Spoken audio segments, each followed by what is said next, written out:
Olá, turminha do sexto ano, tudo bem? Vamos entrar neste módulo chamado Fundamentos da Óptica e vamos dividir ele em dois, né, para não ficar aí tão extenso para vocês. Então, logo de cara, a gente começou com essa imagem desta folha, dessas gotinhas de água, deste inseto, né, que tem aqui uma asinha extremamente fina, né? E algumas perguntinhas aqui para a gente começar aí a fomentar aí o nosso conteúdo. Não necessariamente a gente vai responder elas agora de imediato, a gente vai conseguir responder elas ao longo então dos dois vídeos, né? Primeira perguntinha, olha lá, o que é fenômeno óptico, tá? Aí a segunda perguntinha, se tanto a folha quanto as flores são iluminadas, né, pela mesma luz solar, por que visualizamos cada uma delas com uma cor diferente? A folha verde, né? No fundo a gente teria flores, tá? E aí a terceira pergunta, por que algumas gotas formam imagens invertidas, né, das flores que estão atrás delas e outras formam imagens ampliadas da folha? Aqui a gente tem, ó, a imagem da flor invertida. Aqui a gente já tem uma folha ampliada, certo? E é isso que a gente vai entender aí ao longo desses dois vídeos, né? Inicialmente, a gente precisa ter uma noção, né, de alguns termos, né, de algumas coisas, de algumas nomenclaturas iniciais. Então, vamos lá. A ótica é o ramo, então, da física dedicado, né, ao estudo da luz, né, que é uma forma de energia que, ao interagir com os órgãos visuais, né, ou seja, com os olhos, nos permitem ver o mundo ao nosso redor.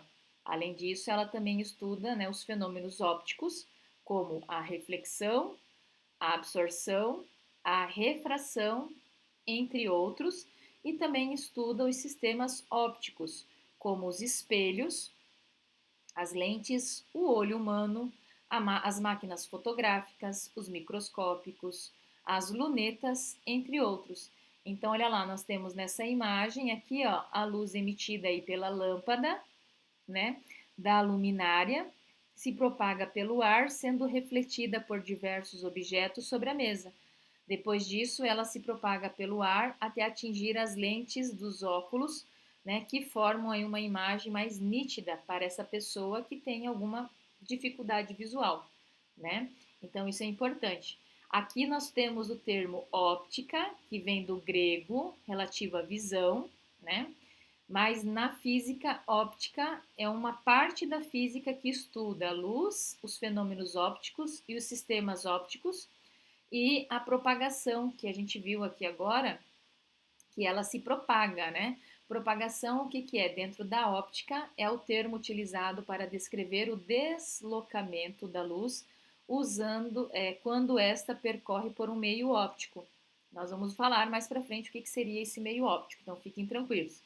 Então, de modo geral, a análise de um fenômeno óptico, tá? Compreende o estudo, né, do comportamento da luz em pelo menos três etapas: a emissão, que é por uma fonte de luz, a propagação, que é através de um meio óptico, como o ar ou a água, e da interação, né, que é com um sistema óptico, como um espelho, uma lente ou olho humano. Então, né, a análise desse fenômeno, de um fenômeno óptico envolve emissão, propagação e interação, ok? E a partir de agora, vamos estudar melhor algumas situações, né, definindo termos e conceitos relevantes para o estudo da óptica e do mecanismo da visão. Então é importante que vocês, né, na dúvida, voltem, vejam esse vídeo várias vezes para vocês entenderem esses conceitos que a gente vai estar trabalhando, tá? Primeira coisa, fontes de luz, né? É qualquer corpo que emite luz própria, então a gente fala que é um corpo luminoso, ou reflete luz que nele incide, que é o corpo iluminado. Então, a fonte de luz pode fazer um corpo, né, emitir essa luz ou refletir alguma luz, ok? Para que uma fonte de luz seja visível, é necessário que a luz emitida por ela atinja, então, diretamente os nossos olhos, né? Sem nenhuma grande interferência em seu percurso. Então, isso é importante. Vamos conhecer a classificação das fontes de luz para ampliarem o nosso vocabulário, né, nesses termos científicos aí dentro da física. Existem as fontes primárias e as fontes secundárias.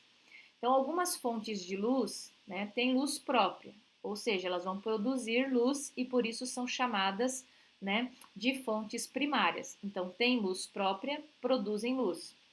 Outras apenas refletem a luz que nelas incide, sendo chamadas então de fontes secundárias. Então, elas refletem a luz, né? Dois exemplos, tá? Um exemplo para o primário, para a fonte primária, o Sol. Um exemplo para a fonte secundária, a Lua. Outro conceito importante, fontes pontuais e fontes extensas, tá? Isso é importante agora. Quando uma fonte de luz ela é pequena em relação à distância, né, a que ela se encontra do observador, podemos então, né, representá-la aí por um ponto. Neste caso, então, aqui, ó, ela é denominada fonte pontual. É o caso, por exemplo, de quando observamos uma lâmpada acesa em um poste distante ou uma estrela quando observamos ela aqui da Terra. A gente vai ver pontinhos no céu, né? Agora, fontes extensas, tá? Caso a fonte de luz seja relativamente grande, já é ó, grande, extensa, então já a gente está fazendo uma relação. É o caso, por exemplo, de quando observamos uma lâmpada fluorescente, né? Ou uma parede de cor branca, ou seja, a luz, né, bateu naquela parede branca e aquilo, né, clareou. Aquilo ali, ou um outdoor iluminado, é uma fonte extensa. Para ficar mais fácil, olha o que eu fiz aqui para vocês, ó. Imaginem o céu, né, escuro, e aí a gente está olhando as estrelas. São pontinhos espalhados. Quando a gente chega, né, num voo noturno, o avião está descendo, a gente começa a ver na cidade, né, uns pontinhos de luz. Então aquilo ali é uma fonte pontual. Agora imagine vocês andando de carro, né, pela cidade e às vezes a gente vê aqueles outdoor iluminado projetando, né, alguma informação. Então a gente tem uma fonte extensa, ok? Na sequência, outro conceito importante, propagação da luz. Agora vamos então estudar aí mais dois conceitos importantes relacionados aí à propagação da luz e que serão úteis aí na interpretação de fenômenos e na solução de problemas. Então, primeira coisa, nós vamos falar do pincel de luz e na sequência dos raios de luz. Então, o pincel de luz é toda a região iluminada, né, do espaço iluminada por uma fonte de luz. Então, se a gente olhar aqui, ó, essa parte iluminada é o nosso pincel de luz.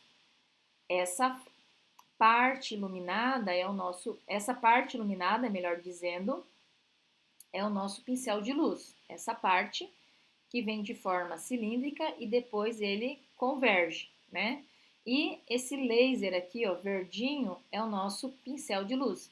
Então, no caso de um farol, né, nós temos, existem três tipos, na verdade, de pincel de luz, né? Nós temos o cônico divergente, o exemplo clássico é um farol, a luz sai de um ponto e ela abre, então é um cônico divergente. Nós temos um pincel que vem, né? Ele vem, aqui está vindo cilíndrico, e aí essa lente da lupa vai convergir, né? Para um ponto específico. Então, nós temos o que? Um cônico convergente. E o cilíndrico aqui, ó. Então, o farol marítimo produz um pincel cônico divergente e o vértice do pincel orienta, né, os navegantes. Quando um pincel de luz cilíndrico atravessa uma lupa, então ele vem de forma cilíndrica, passa pela lupa, então olha lá, ó, ele se torna cônico convergente. É importante notar que o único modo de se obter esta forma de pincel é por meio de um sistema óptico, no caso de uma lente. E aí nós temos aqui ó, um emissor laser, né? Produz um pincel de luz praticamente cilíndrica e de pequeno diâmetro, né? Denominado filete de luz, tá? E olha lá, ó, ele é cilíndrico, ele não abre, ele não fecha, né? Ele é cilíndrico, ok? Dando continuidade, nós temos os raios de luz, né? Olha lá, ó, para representar o caminho percorrido pela luz, utiliza-se os raios de luz. Os raios de luz são linhas retas, então olha lá, ó, se a gente olhasse isso aqui como um todo, seria o que a gente viu, o pincel, né? Pincel de luz. Mas dentro desse pincel de luz a gente tem os raios, que são essas linhas retas aí, que indicam o caminho percorrido pela luz e que, por serem orientados, né, porque apresentam uma setinha, indicam de onde a luz vem e para onde a luz vai. Então, aqui é a fonte de luz e ela vai para esse lado.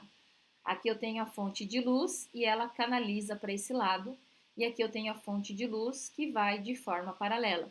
Então, eu tenho aqui ó, o raio, a propagação da luz proveniente do farol, né, é representada por um feixe de luz cônico divergente. A propagação da luz que sai da lente, né, é apresentada por um feixe de luz cônico, né, cônico convergente. E a propagação da luz proveniente do laser é representada então por um laser de luz cilíndrico.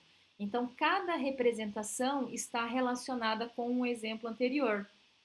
O farol, aquela luz e a lupa canaliza essa luz num ponto único, e o laser, certo? Podemos, por exemplo, representar o caminho de propagação da luz por pincéis de luz das fotografias anteriores, que foi o que a gente fez aqui, né? Cônico divergente, cônico convergente e o cilíndrico. Então, né, por um conjunto de raios de luz de mesma fonte, ao qual damos o nome de feixe. Então, o raio é essa seta que indica da onde vem para onde vai. E o conjunto desses raios seria o feixe de luz, né? E o feixe de luz está dentro do pincel de luz que a gente viu. Então, são conceitos importantes que vocês precisam começar a assimilar, né? Nós vimos esse texto, é possível enxergar a luz? Você já reparou que é muito difícil enxergar a trajetória de um apontador laser se não houver no ar certa quantidade de poeira ou de fumaça? Isso acontece porque não é possível enxergar a luz, mas somente o vértice do pincel de luz divergente ou cilíndrico. Você pode verificar este fato realizando a seguinte atividade experimental. Aponte uma caneta laser para uma parede branca. Se não houver grande quantidade de partículas suspensas no ar, não será possível enxergar o filete de luz do laser, mas será possível enxergar um pequeno borrão luminoso na parede. Isso ocorre porque o filete de luz, ao incidir na parede branca e rugosa, é refletido em todas as direções, atingindo os olhos dos observadores no entorno deste ponto. O pequeno borrão na parede é o vértice, né, de uma fonte de luz. Então, esse parágrafo está dizendo o seguinte, que quando eu uso um laser para uma apresentação, por exemplo, aqui, ó, esse pontinho vermelho seria o meu laser, né, que eu uso aqui no computador, mas eu posso usar um laserzinho, né, na sala de aula. Isso eu posso usar para mostrar no projetor ou no quadro alguma informação. Esse pontinho que aparece, ele na verdade é o vértice, né, da fonte de luz. A gente não consegue ver o feixe, a não ser que a gente tenha um pouquinho de partículas suspensas no ar. Aqui na imagem a gente consegue ver o laser, esse feixe, né? Porque existe uma poeira no ar, uma certa quantidade de partículas. Olha lá. Para que a trajetória do laser possa ser visualizada, basta dispersar um pouco de talco, pó de giz, fumaça ou ainda aspergir um pouco de água, né, com um borrifador na região que o laser vai percorrer. Assim, cada uma das infinitas partículas suspensas funcionará como um pequeno espelho, refletindo o laser em todas as direções. Cada partícula torna-se, então, o vértice de um pincel de luz divergente. Então, a gente só consegue ver, né, a direção desse feixe, não só o vértice, que é a parte final, mas se a gente tiver algumas partículas suspensas, e ele nos indicou o que a gente pode fazer. Talco, pó de giz, fumaça, um pouquinho de água, a gente consegue fazer isso, certo? Então é isso que o texto está trazendo para nós. E para a gente encerrar, a gente tem os meios ópticos. Então, o comportamento da luz depende do meio no qual ela se propaga. Lembrando que propagação é o termo utilizado para descrever o deslocamento da luz quando está percorrendo em um meio óptico. Os meios na óptica, ou seja, na área da física que estuda a luz, os meios são classificados em meio transparente, é aquele em que a luz se propaga, em que conseguimos visualizar com nitidez, tá? A fonte que emite essa luz depois dela atravessar o meio. Então, a gente consegue enxergar o que a gente precisa. Então, as águas límpidas do balneário, né, no Mato Grosso, a gente consegue ver isso, tá? O meio translúcido é esse aqui, ó, né? É aquele em que a luz se propaga, mas em que não consegue visualizar com nitidez. Aqui a gente consegue enxergar os peixinhos. Aqui a gente já não consegue enxergar os prédios, né? Eu não tenho uma nitidez 100%. Então a gente diz, né, que é um meio translúcido. E o meio opaco, que é esse aqui, ó, é aquele em que a luz não se propaga, a gente não consegue enxergar o fundo desse rio. Essas fotografias, essas três imagens mostram que alguns meios podem ser considerados transparentes, translúcidos ou opacos, né? Dependendo das condições que apresentam. O único meio que pode sempre ser considerado 100% transparente é o vácuo, ou seja, é o espaço, porque lá a gente não tem partículas, a gente não tem moléculas, né? Então é isso. Pessoal, o que eu queria falar com vocês neste primeiro momento era isto e eu aguardo vocês numa próxima oportunidade. Tchau, tchau.